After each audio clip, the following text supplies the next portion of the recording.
I'm so stressed right now. Seriously. எவ்வளோ work pressure தெரியுமா? Stress வந்து பார்த்தீங்கன்னா உங்களை சைக்காலஜிக்கலாக மட்டும் எஃபெக்ட் பண்ணாது. It does effect your body. ஏன் தெரியுமா? இப்போ நீங்கள் ஸ்ட்ரெஸ்ஃபுல்லாக இருந்தீங்கன்னா என்ன தெரியுமா ஆகும்? உங்கள் மசில்ஸ்லாம் டைட் ஆக ஆரம்பிச்சிடும். அப்புறம் என்ன ஆகும்? ஸ்லீப் டிஸ்டர்பன்சஸ் அண்ட் அப்படி வந்து போயிடும்.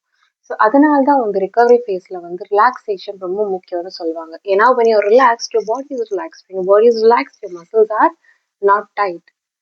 அப்போ என்ன நடக்கும்? உங்களுக்கு ஒழுங்கா தூக்கம் வரும். You're gonna follow the exercise protocol perfectly. And yeah, so stress நீங்கள் குறைச்சிங்கன்னா பெயினும் வந்து ஆட்டோமேட்டிக்காக கொஞ்சம் கொஞ்சமாக குறைய ஆரம்பிச்சிடும். Given that you're actually taking the proper treatment and following the exercise routine properly. So get some good sleep and learn to manage stress. ஏன்னா இப்போ நீங்கள் வந்து ஒரு ஃபிசியோதெரப்பி செஷன் எடுக்கிறீங்கன்னு வச்சுக்கோங்களேன். அப்போ வந்து உங்களுக்கு ஒரு 5 days ப்ரோக்ராம் வந்து போட்டு கொடுக்குறாங்க அந்த physiotherapist with pain management and exercise ப்ரோட்டோகால்னு வச்சுக்கோங்க. ஆனால் இந்த 5 நாள் வந்து பார்த்தீங்கன்னா நீங்கள் ஃபுல்லாக ஸ்ட்ரெஸ்ஃபுல்லாகவே இருக்கீங்கன்னா அந்த ட்ரீட்மெண்ட்டுக்கு யூஸே இல்லை. So make sure that you're not so stressed so that your muscles are not that tight. ஏன்னா ஸ்ட்ரெஸ்ஸுக்கும் மசில் டைட்டஸ்க்கும் kind of a light of connectivity இருக்குது.